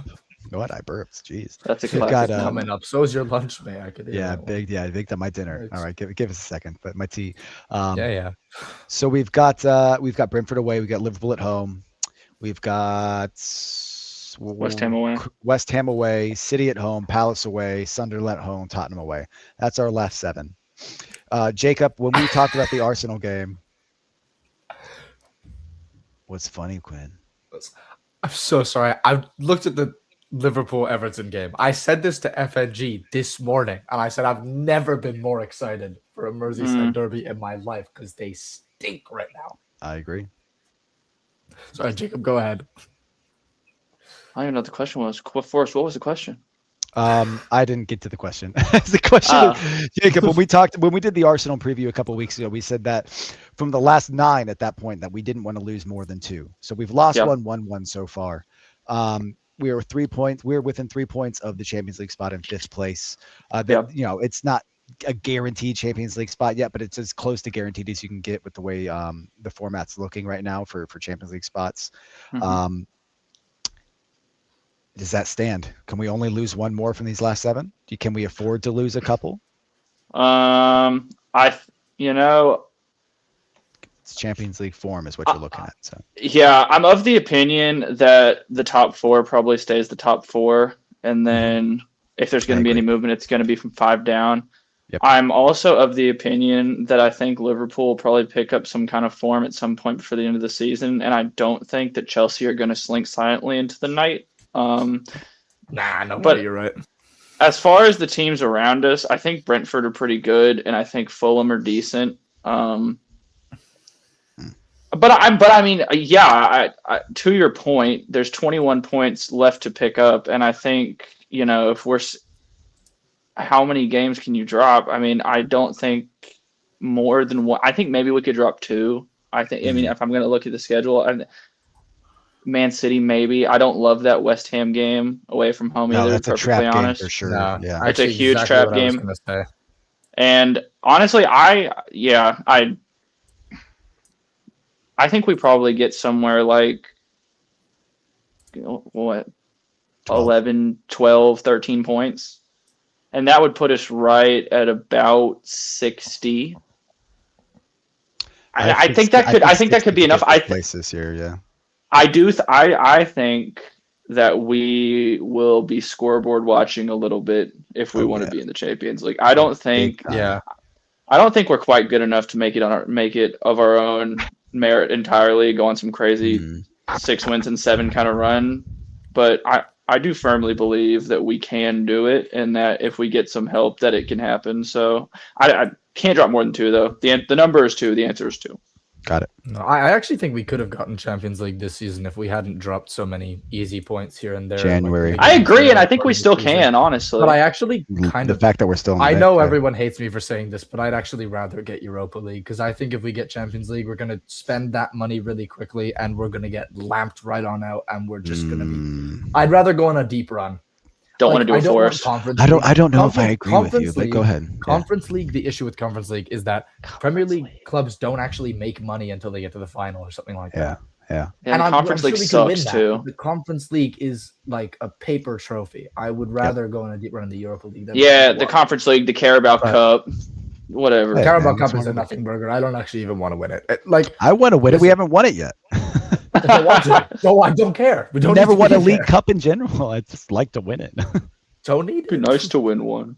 Yeah, it'd be nice to win something. Not the Florida Cup. If we'd been playing against Arsenal in that league final, we probably would have won that too. They were woeful. I was there. I was there. But seriously though, looking at the teams around us, really, I think 5th or 6th is doable. Like you said, I don't know how many points we can drop. I think realistically, how many points I think we can drop lowest is I think we lose to City, we draw a couple games, and we win a couple games, whatever.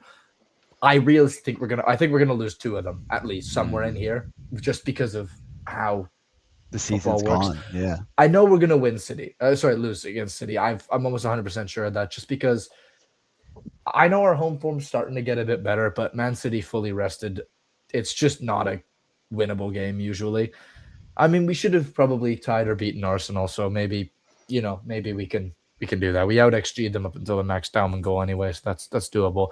West Ham, like you said, that's a trap game if I've ever seen one. Screams 1 point at me, actually. I think we score early and then we can see them late. I can see that. It's a draw for sure. Exactly that happening.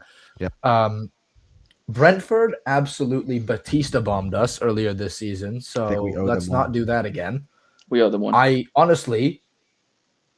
Someone just remove Igor Thiago from the equation. We probably win that game 4-0. They just need him out. He's a baller. We need him to not be there. It's a very good striker. He is the exact type of archetype of striker that our center backs can't deal with. I wouldn't be too surprised if we got linked with him in the summer, to be honest.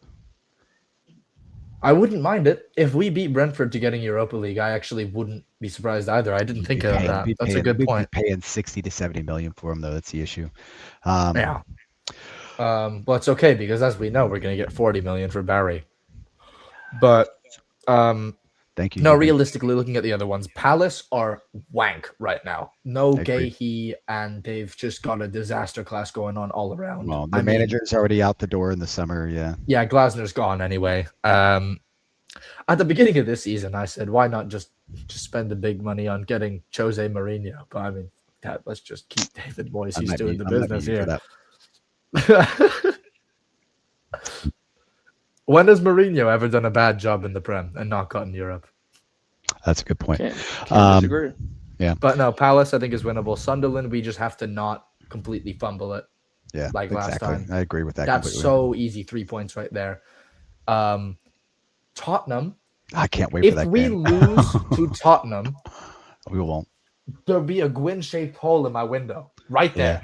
We cannot lose to Tottenham. If we're the team that sends them down, it won't be enough for me. Ooh. Cannot lose to Tottenham. It can't happen.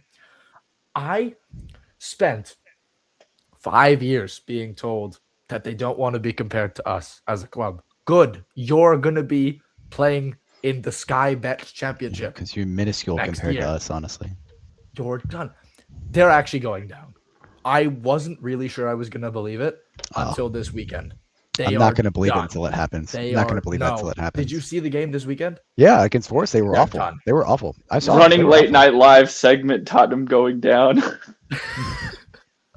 We talk about this every week in a row. Yeah, well, because there's so many parallels to our situation that we had over the past 2 years. They don't have the players that want to fight for it because all their players can get. They don't have the fans that want to fight for it, bro. They don't that Forest game was their Burnley game.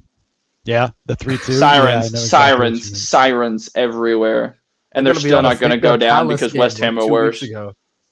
I think West Ham are worse too. I exactly agree with that. Yeah, I think they are, but yeah. So the last Forest, how many wins? So last 7, right? So I mean, literally just kind of get down. I think we can beat Brentford. I think we will beat Brentford.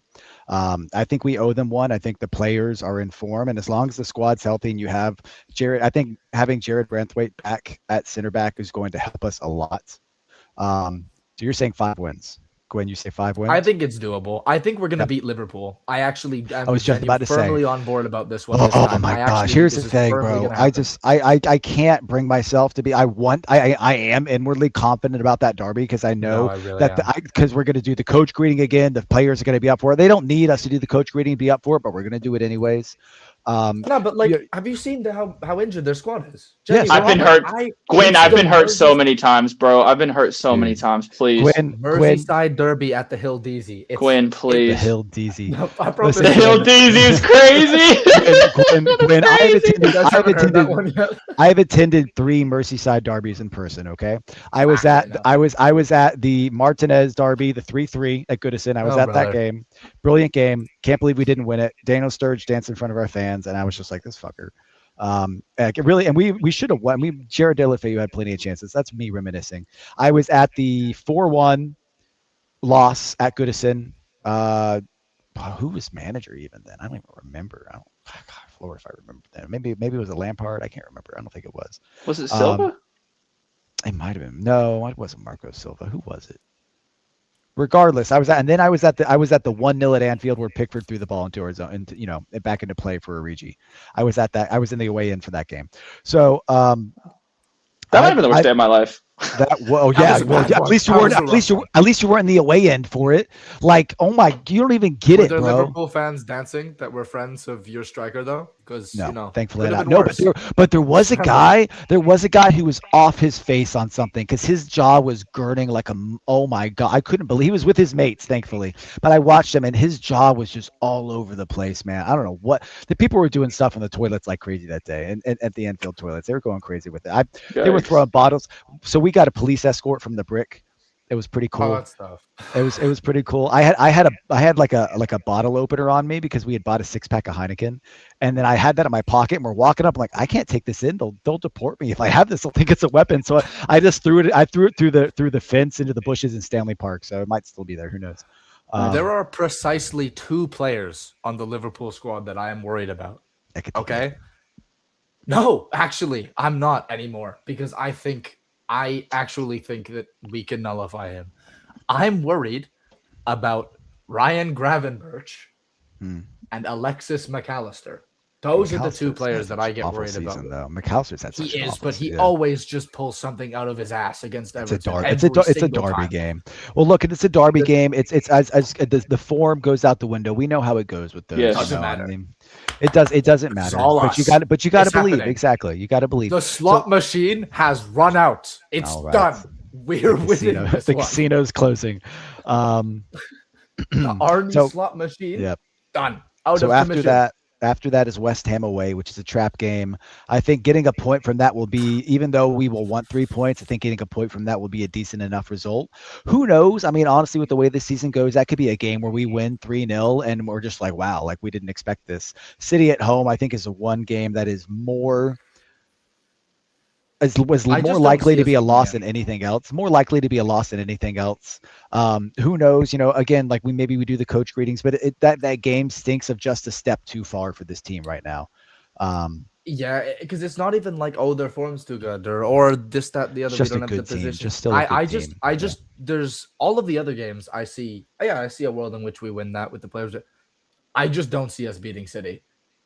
Like, because even if we put away all of our chances that we somehow miraculously missed in that first game, we had 2 like 1 million XG goals, like 2 feet away from the net that we whiffed on. I know. That was a tough game to watch. But Tom Davies is not walking through the door. Even if we do that again, and we clean up all of them, that's a draw, and that's with Pickford climbing a mountain. Like, I just don't see a world in which we win that game. But maybe I'm wrong. I'd love to be proven wrong. Palace away, I think, is a game that we should be targeting as a win because of our away form, because Palace probably won't be playing for much at that point and really aren't playing for much right now. And then after that, you have Sunderland at home.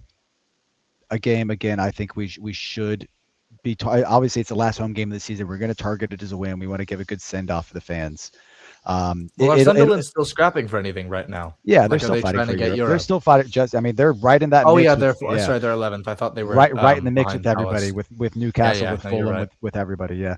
So who knows at what point what the table's going to look like at that point? Because I keep thinking at some point something's going to change. A couple teams like us and Brentford are going to break away, and it just isn't happening because the results are just that wild right now. It's a very competitive league this year. I got to be honest, it's very competitive. It's competitive, but I think the quality's dropped quite a bit as well. Oh, it has 100%. Quality's dropped just because and then ball is the way to win. Yep, and then Tottenham away, which is just going to be the most. There's going to be so much shit going on that day, man. That is going to be the most yellow cards game ever. It's going to be a disaster class. I mean, like, if Tottenham have to win to stay up, I'm telling you right now, we're going to beat them. I 100%. But they're not. They can't. They're not going to be able to handle it. They're not going to be able to handle it. They're not. Especially if we have to win to get any sort of Europe, they're not going to be able to handle it. They're not going to be able to handle that pressure. The fans aren't going to be able to handle that pressure, because what's going to happen is somebody like Sergio Romero is going to do something really stupid and give away a penalty or get sent off, because it's been happening to them all season. It's not going to come together for them in that game. If they don't have anything to play for, then it's even more likely to be a win, in my opinion. Because honestly, this season. Yeah, no, sorry, I didn't mean that. I thought you were done. Oh, you're good. That's it. That's right there. If Mickey van de Ven this season didn't have 99 pace on FIFA, he would not be rated. He has been bad this season. Last season, he was great. He has been bad. He's not having a good season. Like, the issue with Tottenham versus, because people are saying the Everton relegation battle and Tottenham parallels, they're just not the same. The only similar thing is that they're going to get relegated and that they have Richarlison. Those are the only 2 things that are the same. Because all of I love Richarlison. Well, I'd actually take him back. I'd take him back this year. Just for vibes, actually. I don't care. I just want him back. But like Tottenham, when we were about to go down, right? A lot of our players, they weren't getting a move somewhere else if they went down. This was their chance to stay in the Prem, and they put their bodies on the line. They put it all on the line there. This Tottenham team, the only players that are performing are teenagers. The rest of them just know they're going to get a move somewhere. Xavi Simons is not playing in the championship. Cudi Romero's not playing in the championship. Like, they're not, it's not happening. It's just not going to happen. If they go down, I'm going to spam the Everton admin account to buy Sousa and Archie Gray, because those two seem to know how to play football, unlike the rest of that squad right now. Bergvall, yeah, he's a baller, but we're definitely not getting him. He's too much of a wonder kid for us to get, I think. Archie Gray's borderline as well. But like, they've just got so many good players that are going to get a move somewhere else. Like, I actually think they might get a double relegation if they go down, because they're going to have no one. I agree completely. And they're going to have to offload everybody because their wage structure is shit. Yeah, that's why I think Postecoglou went on the overlap talking about this. It took him 2 episodes of being on that podcast to talk about how bad everything was. Yep. Do you realize how long you have to talk to get 3 hours of dog shit? That's bad. That's really bad. Yeah. Like, their wage structure stinks. They might genuinely double relegate. Leicester might do it this season, but like, that's crazy. Tottenham genuinely might be in League One soon, which is insane to think about. I mean, what kind of financial that would put them on financial ruin, in my opinion. There's no way that they could sustain that stadium. I don't know. No way. They're not going to have the money for it. Like, you know, they needed Europe to be paying for their wage structure right now, so they're already going to have to offload, even if they do stay up. But if they don't stay up, it's the whole club is finished. Like, it's done. And their owner's done it, right? They should have just kept Ange. They should have. I will stand by that. I understand that his style of play was getting people injured, but I actually think it was more about the fact that they've got a retractable pitch, because the same thing happens to Real Madrid. It's the thing with the grass and the soil distance or whatever, they get injured. I don't think it was Ange. Ange's football was entertaining, and it got them somewhere-ish. Don't know why they fired him. Got him a trophy. It got them a trophy. Like, I don't know, man. I'm starting to think they're going to get relegated. If it comes down to them having to stay up playing us, there's no way we're losing that. Because our fans want Europe, and our players want Europe too much for that to happen. There's no way we're not going to be scrapping until the last day. They're not. They're done fighting. They lost to Forest 3-0. That was bad. Who's even scoring on that Forest team? Who's scoring against you on Nottingham Forest right now? Because last year they were good. This year, they can't beat teams from like Bulgaria in Europe. They just went. Who on that Forest team is scoring a goal in the Premier League? Yeah. Actually, I'm 100% serious. Maybe Gibbs White, Hudson-Odoi. That's it. All I can think of. Well, Jacob, any final thoughts? Oh, well. It's been a long show. I know. I've been yapping, sorry. No, it's good. A special guest. Yeah, I'll leave you with three small nuggets of wisdom. Ooh, 3. 1, Tottenham are going to stay up. I've changed my mind. Okay. I'm putting that one down. I don't believe you. Yeah, I've been in Tottenham are going down for weeks. They're staying up. West Ham are really, really awful. 2, 6 points from the next 2 games. Write it down. Write it down. Write that down. Write that down. Write that down. 6 points. 3, Mikolenko scores in the derby. Thank you. Thank you very much. Thank you. Thank you. 3 nuggets of delusion. That's all I got. Actually, one of them was right. We're getting 6 points from these next 2 games. Mikolenko is not scoring in the Hill Deasy derby. Not only is he scoring in the derby, he's scoring from outside the box, and he's putting it top bins. Okay, now I'm writing it down. Now I'm on board. I like this. Clip it. No. Gee. Iliman and Jai is scoring in the derby, but no, he's getting triple marked. Beto scoring in that derby. Ibrahima Konate couldn't do anything against it. We're winning 5-0. Everybody's scoring. It's fine. Woo! 5-0. Everyone on the team sick. I would Ibrahima Konate. I wouldn't sign him for Lincoln City. Right, I mean, Konate has been mentally checked out all season because he knows he's leaving. No, I understand that. That's kind of normal for a player. Have you ever seen a team go on Twitter and go, yo, we were interested in him, just so we're all clear, we're not interested anymore? Because that's what Real did this year. I've never seen that, ever. That shit was so funny. Yeah, it's I've probably never because seen a team go, his agent yo, we probably were kept talking going. to him. Let's make it clear to everyone. We do not want to sign this guy. That's She's insane. very beautiful to me. Well, any final thoughts from me? Jeez, nah, man, my brain's fried right now. I think that it is very good to be an Everton fan again. I love to see this club win. I'd love to see this club succeed. I think we have the best fans in the country by a mile, and I Yeah. think that the Spurs fans doing this sanitized version of our coach greeting that's like organized by the club, and it's got barricades, and they brought a drum. They brought a drum It's to their not on. coach It's not greeting. on. Guys, sorry, man. You want to be us It is so not bad. on. Don't ever try to compare yourselves to us again because you want to. Everybody wants to be us so freaking bad. They Just still don't get it, dude. They still don't get it. well, like, look, man, Fans like don't this. I will understand it. end on this because it actually pissed me off. But I saw a video, right, of the coach greeting, right, and this guy who looks like he's supporting fucking Sporting Kansas City. I don't know, sitting there banging on a drum, singing songs, and this big crowd of people lining the street, right? It's like sanitized to hell. The club put it together. It wasn't fan groups who really put it together. The club put it together and boosted it on their channels to get people out there. Whereas with Everton, it's just so organic. It's like, hey, we're going to show up. The 1878s are going to Yeah. show up for the flares. And the club will put out their statement because the police told them to, like, don't bring flares. It's like, well, yeah, good luck with that, buddy.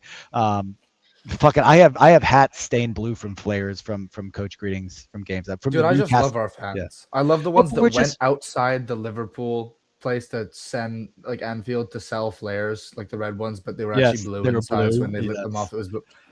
I That's love our funny. fans so much. Well, because we're Everton just fans are the best. and it's not even just our fans, but everything about this club is just wacky and wild. From the Just Stop Oil people, Bed sheets outside driving Finch Farm. bed sheets outside Finch Farm. You've got the dog getting carried through the crowd. You've got a guy with a box toaster and a pack of crumpets holding That it was up in the so air. funny, man. That was Like so I funny. like every Class. every time we score a goal the away end, there's crutches going up in the air. Like everything about this club is ballistic and insane and beautiful. And I love it so much. it is everything that football is in its most beautiful sense of being pure and organic and just about just loving your team and being out with your mates.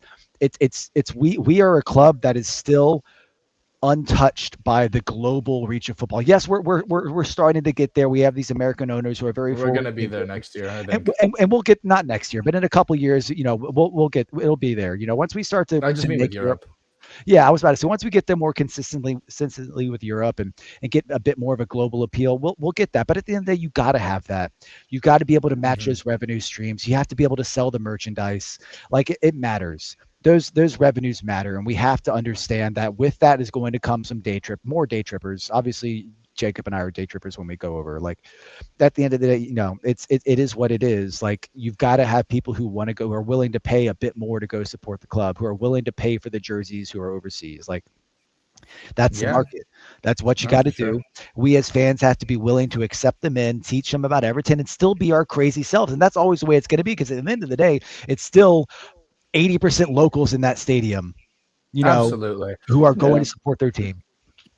And And the that's the thing beauty that's of it. good about our club is I feel like a lot of our fans, not necessarily the loud ones on Twitter, but a lot of them are just in general quite, and I think this is kind of understood by a lot of people whenever I see like the fans tier list. They're passionate and they're quite creative and funny with a Yes. lot of the things that are going on. So I Yes. feel like once we get to that level of like global influence and whatever, and you kind of line up all these clubs by each other, who are these people gonna want to support? The people that are like miserable talking about, oh, it was raining. Did they want to watch Arsenal? No. Well, maybe Macwell, he's kind of funny, but like other than that, like, do you want to be like, you don't want to be a United fan anymore. No one's starting to be a United fan now. Yeah. Like that's not happening because they're in hell.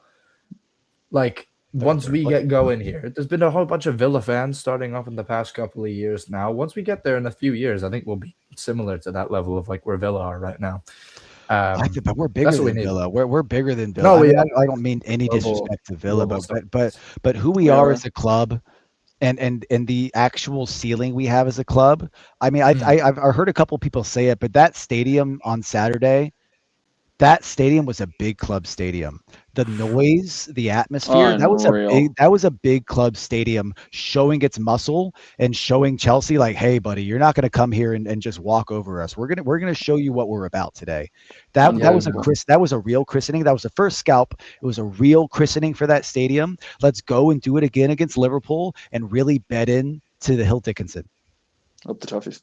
Up the Toffees. All right, guys. Up the That's it. Toffees. We're going to end it there at 1 hour and 39 minutes. It was awesome. Thank you guys so much for the interactions and being here with us. We really appreciate it. Loved having Gwen on. Good opinions. Jacob was okay. We'll give Jacob a 6 out of 10 today, but that's okay, man. There's always next week. I'm kidding. I'm kidding. 10 out of 10 from everybody involved. Thank you so much for joining us tonight, y'all. Go to bed. My friend up here, let's find him real quick. Scott's returning in from an early night shift. Karate Kid, hope your shift goes well, brother. And real quick, let's answer this question because I forgot we had one question. If you're a young talented player, why would you sign for Everton this summer? Because well, don't you want to play for fans that might hate you and might hurt you if you do something wrong? Like, come on. Because we're the greatest club in Europe. I'd want to sign for them because the fans are funny and because of the stadium and everything. I don't think if I was a young player, honestly, right now, I think I don't know if I would right now. I mean, I gotta mute Gwen so that he doesn't accidentally scare some players off. Because come on, we know every young player in football is in on. They want to come here. They're watching us right now. It's they're consuming our content because they want to. Yeah. So bad. If you're at the Liverpool Academy, a little bit far that way. Yeah, come on down. Oh, brilliant. You want to come to us? We play all of our academy prospects. James Garner is a red. Don't forget, guys. All right, it was a pleasure. He is, but we don't have to think about that. And he's scoring in the derby too. All right. It's true. 5-0. Up the Toffees. My crystal ball. Let's get out of here. Good night, everybody. Thanks for joining us. We'll see